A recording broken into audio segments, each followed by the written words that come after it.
This is inner motion. We don't run from the dark, we walk straight into it, and we come out unrecognizable. You don't need to announce pain when you're built for it. You don't need applause when you train like your soul depends on it. You don't complain, you get up and you work. No one cares if it's raining. No one cares if you're tired. No one cares if life's not fair. And that's the point. Because if you want to be a real man in this world, you train through pain. You suffer in silence. You build in the dark. The world is full of men who talk, men who whine about how hard it is, men who blame their boss, blame their past, blame their genetics, blame the system. But a real man doesn't blame. He builds. He doesn't cry about circumstances. He conquers them. You think complaining helps you? You think venting makes you stronger? It doesn't. It reinforces your weakness. It turns you into a slave to your own emotions. Every time you complain, you cast a vote for the man you were. The soft one, the scared one, the fragile boy who couldn't handle pressure. But pressure is the test. Pain is the entrance exam. And the only men who survive this world are the ones who shut up and train every push-up in silence.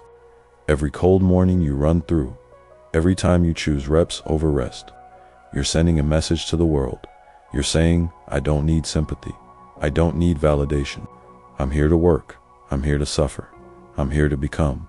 Let the others complain. Let them tweet about their problems. Let them drown in self-pity. You keep moving, you keep training, you keep rising. Because real men don't complain, they train. You don't need a therapist when you have a barbell. You don't need a journal when you have a heavy bag. You don't need a group chat when you have cold pavement under your feet at 5 a.m. Training is therapy for those who refuse to stay broken, for those who don't want to talk about it, because they'd rather turn that pain into power. When you train, you're not just building muscle, you're healing. Every rep is a release. Every drop of sweat is grief leaving your body. Every heavy breath is your trauma being exhaled. You lift to stay sane. You run to stay sharp. You stretch because you're tired of feeling tight in the chest from emotions you never speak. The world told you to cry, to open up, to express yourself. But some men, we don't want to be understood. We want to be strong. We don't want pity. We want power. So we train, not just for aesthetics, not just for strength, but for survival. Because when the world hits you with betrayal, with heartbreak, with loss, you need somewhere to put that rage. And the gym won't lie to you. The iron won't betray you. The road won't abandon you. It accepts your pain and turns it into purpose. That's why real men train, not to impress, but to endure.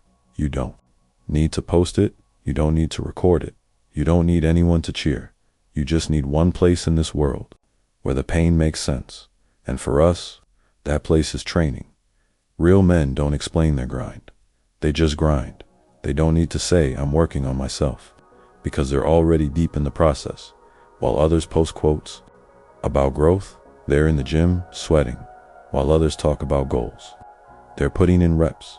While others share stories of pain, they're transforming that pain into power in silence. Talk is cheap, silence is sacred. You don't prove yourself by what you say. You prove it by what you repeat every single day when no one's watching.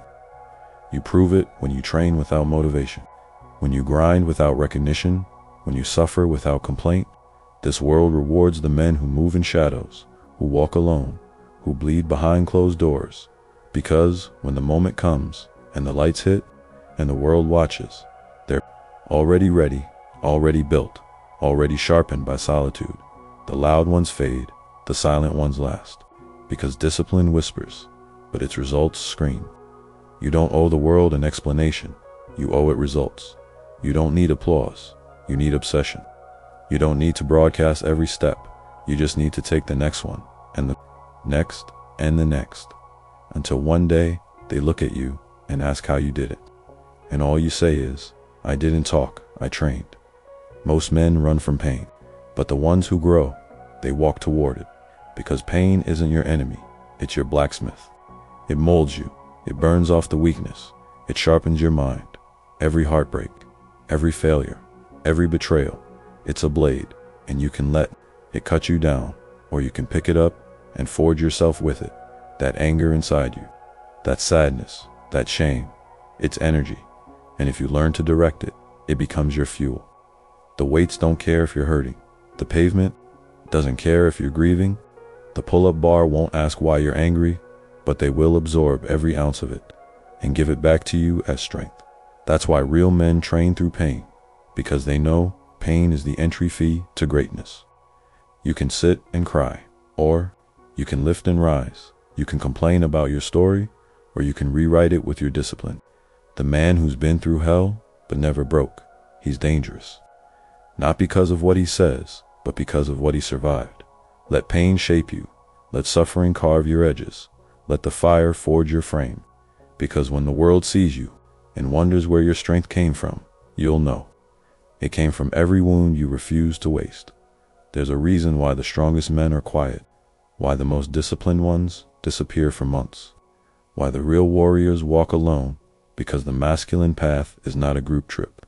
It's a cold road, a silent war, a lonely grind that few are built for. You'll lose people. You'll confuse them. They won't understand why you stopped partying, why you stopped explaining yourself, why you started choosing training over talking. They'll say you changed, and they'll be right, because a man becomes unrecognizable when he stops living for attention and starts living with intention. There's power in being alone and relying on no one. In building without a crowd, you'll feel the silence. You'll hear the doubt in your own head, but that's the test. Can you still train when nobody claps? Can you still rise when nobody believes? Can you still suffer without asking for help? Because the men who can, they don't need noise. They don't need company. They don't need applause. They need only one thing, the mission. You become dangerous when you no longer chase validation, when your only goal is mastery, when solitude becomes your sharpening stone. So if you feel alone, good. That's where men are built. Not in comfort, not in praise, but in the silence of their own discipline.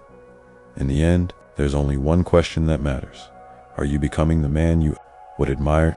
Not the man they like, not the man they validate, not the man they cheer for. The man you respect. Would he quit when it gets hard? Would he whine about pain? Would he skip the work because he didn't feel like it? Or would he show up, train anyway, and rise through the fire? Be that man, the one who doesn't flinch, the one who doesn't fold, the one who carries weight without complaint. Because discipline isn't sexy. It's not loud. It doesn't post on social media. It just shows up every single day without asking for applause. And over time, it builds a man so sharp, so solid, so unshakable, that the world has no choice but to feel him. Not because he begged for attention, but because he became undeniable.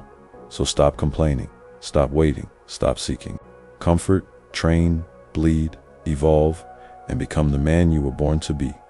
Real men don't complain, they train.